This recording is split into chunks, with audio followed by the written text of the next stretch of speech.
Hi everybody, I haven't done a video in a while and I'm back and I want to share some information that I've received. I get so much lovely information from Spirit, as you know, being a medium, not just when my one-on-one sessions, but things that help me improve and grow. And sometimes I think they're so important and so beautiful that I want to share them. And I haven't done that in a long time, and so I'm doing that today. One of the lessons that I received, which was really beautiful, was about how we can gain information, knowledge, and answers for ourselves. And this was expressed to me as that we float in a sea of intelligence. So what does this mean? First of all, what is intelligence? I'm not talking about our intelligence in terms of our thoughts and our ideas, but I'm talking about intelligence with a capital I, right? The big I, the big intelligence.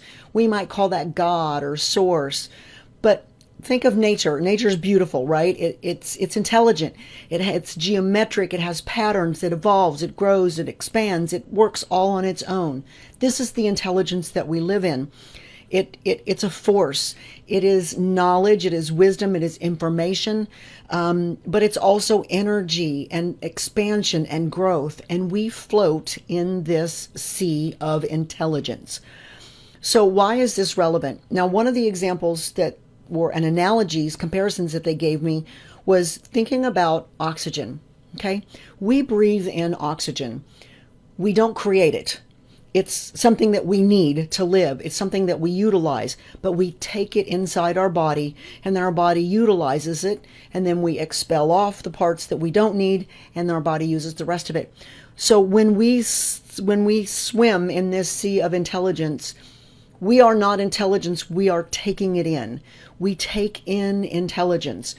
And we aren't born knowing everything. We have to learn. We gain that from other people. We gain that from our experience. We are processing all of the information that is around us, the intelligence that is around us. But we swim in intelligence that we don't see as well. This is this invisible force that exists, whatever you call it, that is an all-creative, all-consuming force. This is the point. This is how we have answers. This is how we gain the knowledge and the intelligence that we need. It doesn't just come from this earthly level, and it doesn't come from us. Our brain is not capable of comprehending all of this that's around us, but we are capable of asking questions, of needing answers to help us get through things. And the intelligence with the big I is the one that has the answers. And so when we open up to that, when we allow the big intelligence to come in and to answer our questions, that's when we start to move forward, when we expand, right?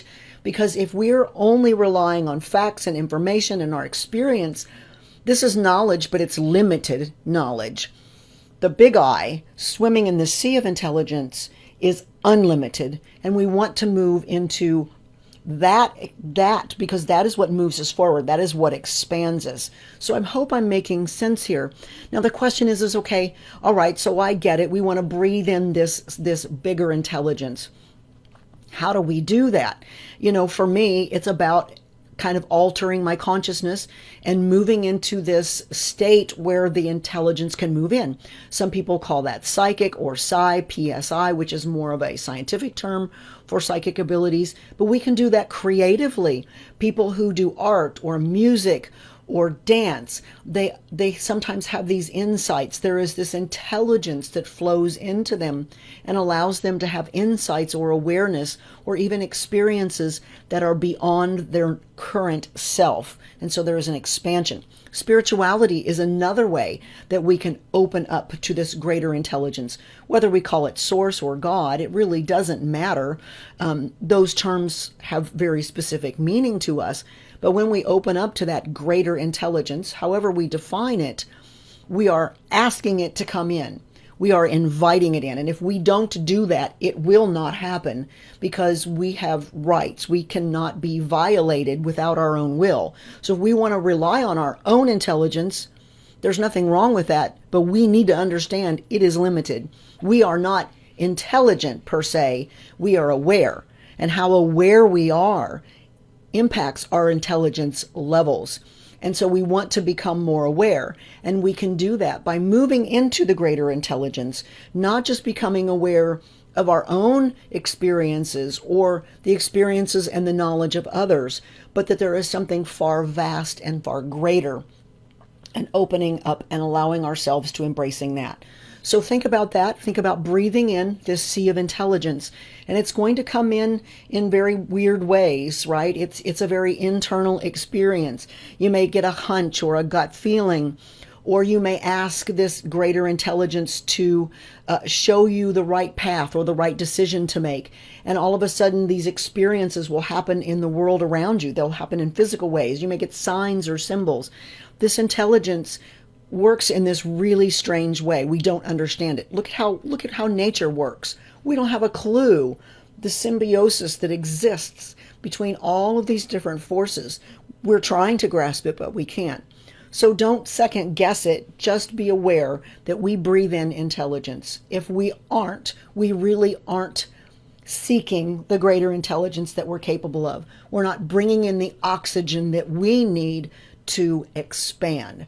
And so we have to find that way that allows it to come in through inviting it, through being open, through expecting, and looking and realizing that it's going to communicate with us in these very, very subtle ways.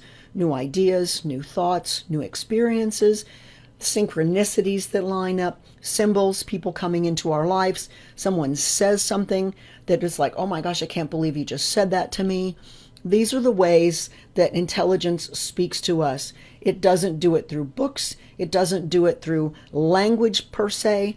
Yes, it can lead us to a book or to a person who might say something, but the language of the greater intelligence is very subtle, and we need to learn to look for that in a spiritual, creative, and I encourage people to do it in a very intuitive way as well. So anyway, I hope this had some value for you. I want to be sharing more of these in the future, and thanks so much. It's good to see everybody again. Bye.